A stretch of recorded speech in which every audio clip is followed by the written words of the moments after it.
would you want a person watching this to take away? Well, I'd like them to take away that I'm not quite the Eastern mystic that I seem to have turned myself into in this discussion. But it's been really interesting actually to articulate this, especially at the moment I'm just starting my next novel. But if I had anything I wanted to say, and I guess people who are going to watch this are potentially going to be people who want to write, who want to, kind of be writers. I would say don't try and be a writer, but write or don't, and look at why you write, and be careful of what you want, because once you get into it, once you start writing and you've achieved the space I was talking about at the beginning, once or twice, you're stuck with it for good. And the established publishing industry is destroying itself at the moment and won't continue for very long as it is. So have a think about your aspirations, what they mean to you, what it is that you want from it. In the end, John Gardner says, it does all boil down to glory. Any writer wants glory. They want critical and financial success, ideally, but certainly critical success.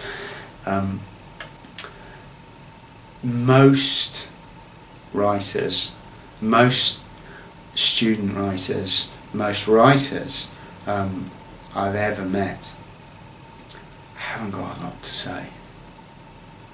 So I focus an awful lot more on the world and your place in it and experience and your journey through life, all these kind of things, living, soaking it up, being a participant observer in life, than I would on reading 20 how-to books on creative writing.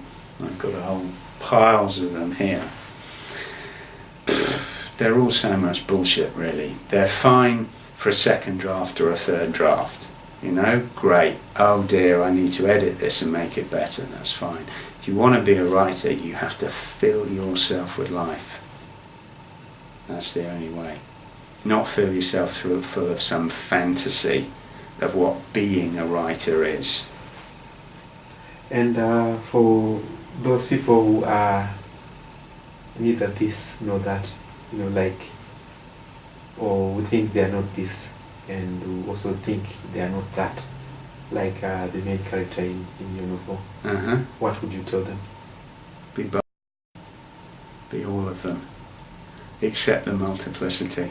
It's more complex, but it's a lot more fun. Don't be so determined that you're right about everything. Don't be so determined to have an opinion. This is our culture now.